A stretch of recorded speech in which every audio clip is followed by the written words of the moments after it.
and that's exactly what happens in the commercial arena. What you have to understand is the vast majority of people who own buildings like this are relatively sophisticated investors. The banks are not going to be able to what would be the term? It's not blackmail, but the banks, extort. The banks can't just extort those people.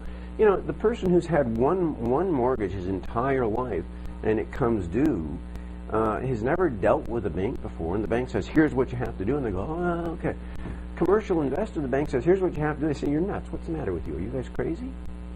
It's just a whole different world. The other side of the coin is the vast majority of the commercial loans are not arms.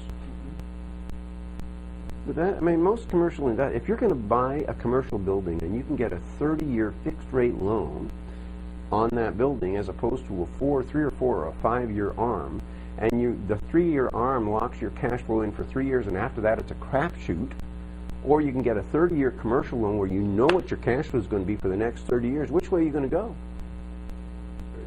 Of course. So, you know, yeah, there's some adjustable rate loans on commercial properties out there, but most of them are not. So when you hear the headlines, and it's not so much the headlines, because you really don't see it that much in the news. I'll tell you where you see it. You see it on the internet with people who are trying to market their programs.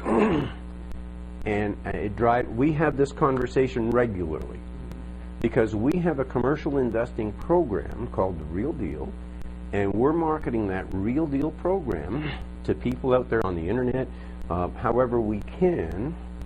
And we sit there, and it drives us crazy because we say, well, we have a program that competes with these guys.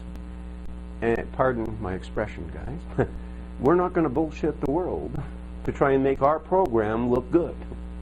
Because a lot of what those people are selling is not true. It just doesn't work. You know, we'll fund the deals for you.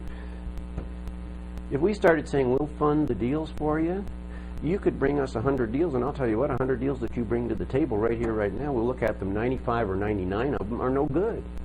They're just not good deals. They don't make any sense from a cash flow point of view. So if we're sitting here saying we'll fund the deals for you, and people are bringing all these deals, and we don't fund 99 out of 100, what does that make us look like? So we're not going to advertise that way because we know we're not telling the truth. Well, the other side of the coin is, you know, if you look at securities regulations and the law about how these programs work, and one of the reasons why Gary's talking about Reg D and securities is because as soon as you start soliciting for investors, you are getting into securities regulation. And if anybody ever decided that they wanted to pursue these people, they'd go to jail.